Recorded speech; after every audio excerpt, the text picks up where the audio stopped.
we are as government, we are determined to stabilize the macroeconomic environment so that the environment can support the growth of our economy.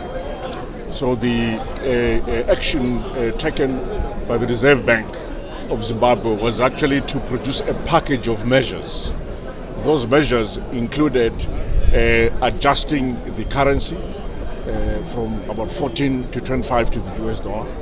It also included raising the policy rate to 35%, because the idea is that you want to discourage speculative demand for credit for speculation in the power market.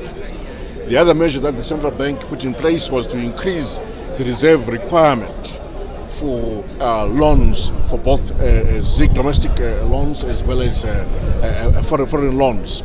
You can see that, but also they restricted the amount of money that anyone can just take out of the country as part of their free funds, just to stem the outflow of money. So what the Reserve Bank put in place was a package of measures to really deal with the issue of currency stability. Now, so when it comes to the issue of allowing the exchange rate to move to 25 as official exchange rate, the intention there was to make sure that the gap between the parallel market and the official market is somewhat narrowed, because that was also presenting other challenges for the retailers. I spoke to some of the retailers.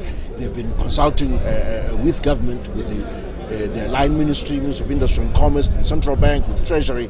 Clearly, that gap was causing challenges, and that gap had to be closed. So, on that score, it's good that gap was closed, and it brought some relief to the retailers. We'll continue to look at other measures to make sure that gap doesn't run away and continue to give us challenges in macroeconomic stability. Retailers might be smiling as you are saying, but the general citizen in the street, they are crying, Minister. They are crying that the rate can't just shoot like that. It diminished their earnings in particular. Yes, we're quite aware that the act of putting in place a flexible exchange rate or devaluation does have an impact immediately on incomes, on prices.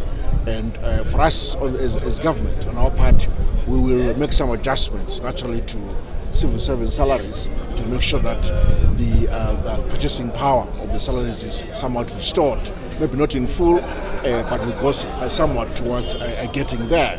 So there's bound to be pain, there's bound to be impact. That's what happens with any policy. Any policy does have negative impacts, and that's what has happened. But we'll make some adjustments to make sure that those who are losers can be compensated somewhat. It won't be everybody who will be looked after, but we'll do our best. But the idea really is to make sure that we deal with the issue of macroeconomic stability, and that's what the central bank announcement was about. Minister.